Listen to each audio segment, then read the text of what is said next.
Hey, how you doing today? I'm just going to make a small one. There's something that's happening in our country that people that are on the side that spied on every American, every person in Congress, anybody that our last president, who was so thin-skinned, and also was so paranoid that I'm sure he bugged every room in the White House, and he also listened to phone calls from everybody in Congress, from anyone that was objective to him, mainly so that he could comprise files of things that people said on the phone when they didn't think they were being listened to, about, say, some cruise that one of their special interests put them on, or something like that. All kinds of different things that he could find out and then use against him in the future. I mean, if you've seen the Democrats that are in office right now, in the Senate and the House, Obama can still make them stand and at attention in a line, just to oppose, just to disrupt. It's all and he has his people. If you see Barack Obama and Hillary just telling they cannot let Trump get this passed, he cannot replace Obamacare, he cannot cut taxes, and we will do everything in our power to stop it. Why? Because they don't want him to have any success. It just has nothing else to do with anything other than that. Like yesterday, the signing of the H-2B1 visas to slow those down. Those are people like my son that graduated with a BS in mathematics that can't get a job right now because they hire out all their high-end jobs to these guys who work half the price. So, for us to become a country again, our young people have to get out from under the debt they've been put under to go to school. And Democrats just don't care. Anything that Trump does, they just are going to stop it. Right now you have leaders like Schumer and Pelosi telling Trump, or poking Kim Jong-un in the chest, or poking Syria in the chest, just to make him do something to see how Donald Trump reacts, so they can go after him for either way, by saying he didn't do enough, or he did too much. So they got him coming or going. So if you're the president, my God, if that's really the way, I didn't like Barack Obama. But I respected the office of the president. And that's something we all should do. No matter whether we're Democrat, Republican, whatever. The office of the President of the United States is a big office to fill. And the people that are out here in the country, not people in Washington, that I don't care what you think, they don't have your interest in mind. They have their interest in mind only. And if it helps you, well, good. If it hurts you, I'm sorry. Like the restrictions on coal mining. And Hillary saying in public, well, we're going to put all coal miners out of business. That's really bright. So, you guys that think that, us white guys, we're racist and all that stuff, we're homophobes, we're all xenophobic, you call us every name in the book.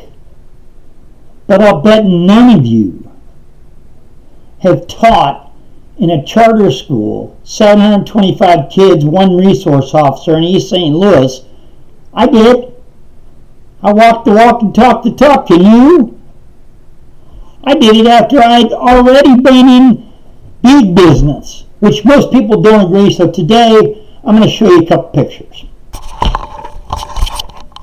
This is the invitation I got to the inauguration. I'm sorry that it's not focused real well.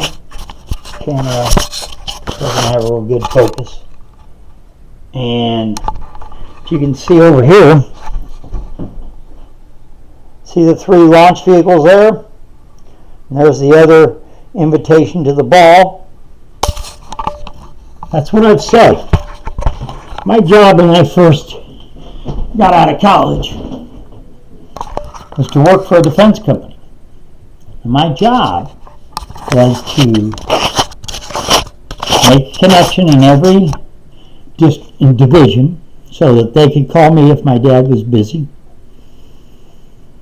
and to handle a new piece of business, satellite launch insurance. I was the only one I have a BS in chemical engineering and a BS in economics, so I was the only one that had the math skills to do all the things that it takes to insure a satellite launch. $30 million in premium for a 30-minute ride.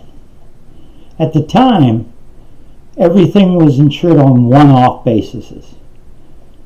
Well, General Dynamics booked 90 launches, so we went and placed them in Lloyd's.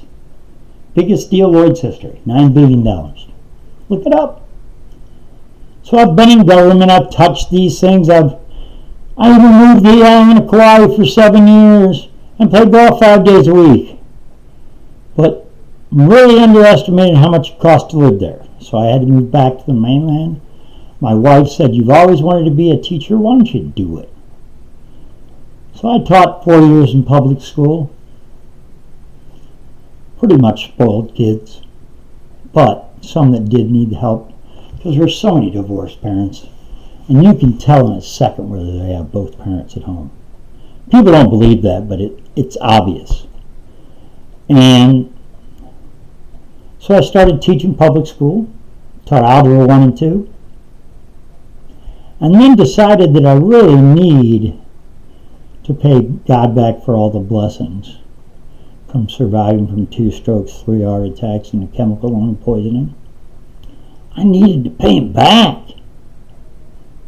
So I went over to East St. Louis. I chose it. 90-minute round-trip drive. And the problem is that these kids, a lot of them, have been left behind.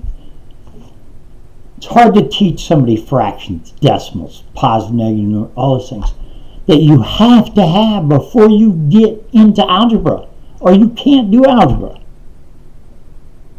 And kids there would rather cause major disruption instead of saying they couldn't multiply 9 times 8.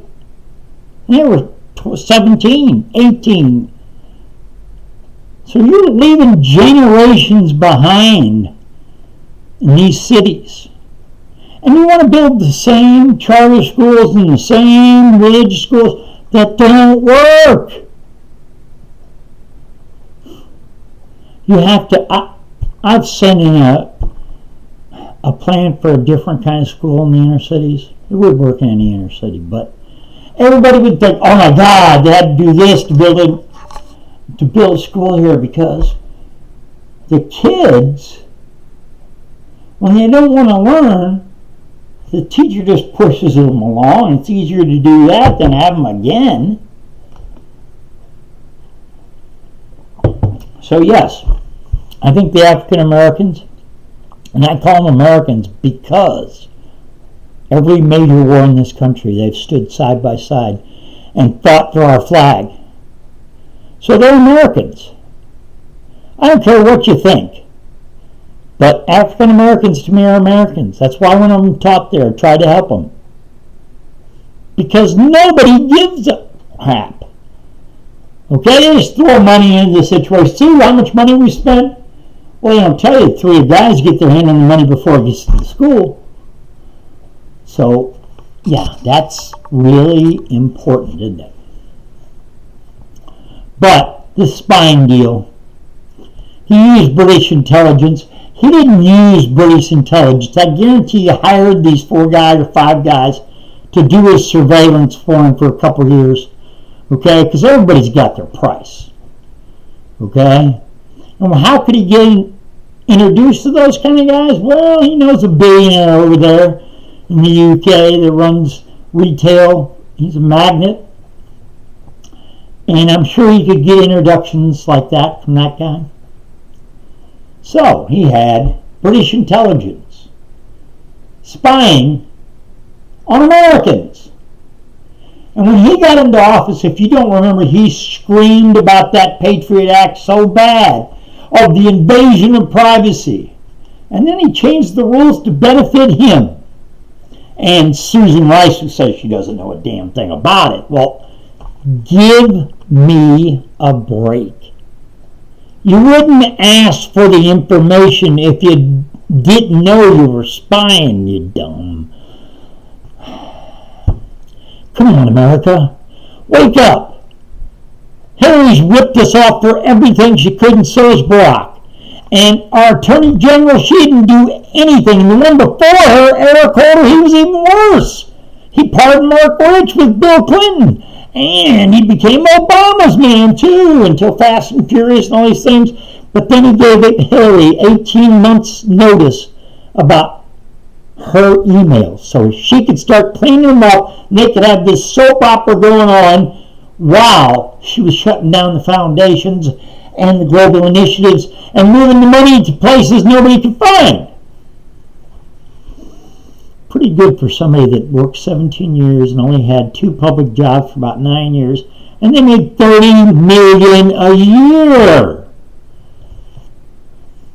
When will you wake up? If you see these Democrats line up rank and file, it's because Obama hasn't filed near one of them. So he didn't do anything once, along with some Republicans that he owns too. John McCain, probably, Lindsey Graham, all these guys that talk all the time and never do anything. Right? Paul Ryan. If you guys who asked us, begged us to give you the House, the Senate, and the presidency, which we did, you can't get a damn thing done. Nothing. Zero. That's our Congress. Oh my God. They don't even know how to pass. They don't even know how to present a damn bill. I hope they can figure it out. I really do. Before we're all done.